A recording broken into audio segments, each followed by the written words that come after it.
Thanks for checking out Kona. My name is Katie, and today I'm going to give you a brief overview of Kona. First, we'll begin by talking about what Kona is. Kona is a social collaboration platform that brings people together around common goals and common purposes to get things done. Kona is organized by spaces, and a space is a place where people come together around these purposes and goals. You can also set up spaces for ongoing groups that you're a part of. We're going to take a look at an example of a project space. So here's a space that's been set up to organize around a building project. What we're looking at here is the Overview tab, and this gives us a high-level view of the important information in this space. So we can take a look here and see what kind of information we have. There are active conversations. We can see some tasks at work. We can also see any files that have been marked important. We also have nice visibility into the activity within the space. We can see some upcoming events, and we can also see top contributors. To take a look at all the different people included in this project space, we'll go over here to the Manage People page. And this is where we can see the different individuals that are working together around this project. Here's where we'll also see how Kona really enables external collaboration. So here we have a number of different individuals, and these people are all within the same company. We'll also notice these people have guest labels, and these people actually work outside of the company that owns this space, but they've been invited in to collaborate with these people. So this is an example of external collaboration, and it's very easy to invite these people into the space to interact. Down below, we can see these different people groups. And these groups have been set up within the space, and different people have been drag and dropped into the space groups.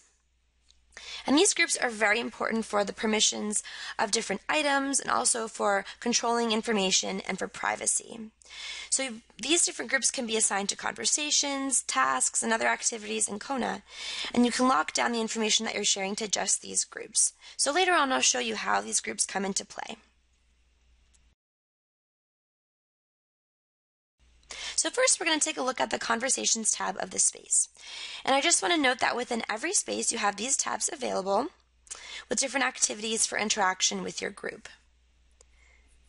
Kona is very conversation-centric, which means that it goes beyond just a task management solution or a platform for a shared calendar with your team. You can really have discussions around anything that you're working on, and this will become evident as we start to look at the different conversations within this list here. So we can see that you can have conversations around calendar events. You can also have conversations around tasks with due dates. And you can also have discussions around different topics here. So we're going to take a look at an example of a conversation so we can see how it's structured. Here is a Kona conversation. And we'll see that there are a number of different comments being shared here. So there's a lot of back and forth discussion here. By going up to the top of the discussion, we can see what people are included, and this is where we'll see those groups come into play. So here we can see there are a couple different people groups that are included, and we know that this conversation is private to just these people. And this is where we can lock down the information that we share and really take advantage of the privacy controls within Kona. Within a conversation, you also have the ability to format your comments, and you can also attach files to conversations. And we can see here there are different options for sharing files from different places. Now we'll transition to the Tasks tab of the space, and this is where you and the group can organize around all the different to-do items that you're working on. We'll take a look at this task here at the top as an example. So this conversation around a task looks very similar to the one we looked at previously. That one was around a specific discussion topic. This one is around a task with a due date, we can see here. And this one also has certain people assigned to the task. If we take a quick look at the people, we can see these different groups that are assigned. We can also add followers, and these are people who are interested in staying up to date on the task status. You also have the ability to share files, as you can with any Kona conversation, and this is where you'll find them associated with the task here. Kona tasks are a really great and effective way of getting things done with your team. Now we'll take a look at the private calendar for this space. Every space gets a calendar like this one, And on the calendar, you can include different calendar events, whether they're for meetings, appointments, events. And you can also decide to have your tasks with due dates show up on this calendar. So this is a great place for the team to coordinate around all the different things they're working on.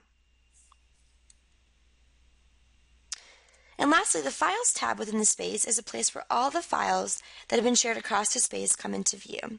And you can organize them according to these different folders here. So this has been a quick look at a space. And as I mentioned previously, you can set up spaces for any purpose or goal that you have, whether it's for a project or an ongoing group that you're a part of. Now we're looking at the My Kona view, and the My Kona view essentially serves as the homepage of Kona. And this is where we'll see Kona's focus on personal productivity as well. These are conversations from all the different spaces you're a part of, so we know the most important information is coming into this view. The My Kona view also gives you great control over the information that you interact with. So if something gets too noisy, you can mute a conversation and take it temporarily out of your view. You also have the ability to control the spaces that you're in and the different information you see. You have the ability to hide a space or leave it entirely. And the last part of the My Kona view that I really want to emphasize is the Reminders notepad. And this is a place where you can jot down important items that you need to follow up on or things that you need to get done that aren't necessarily associated with a particular space. You can also, however, drag and drop any items from your spaces into the notepad and create follow-up items. And as we can see, here's one around a task. So this has been a quick overview of Kona. We've seen an example of a space and how you can use it for a project. And we've also seen how you can use Kona as an individual who's working on a number of different things across your spaces. I hope this has been helpful to you. Enjoy Kona!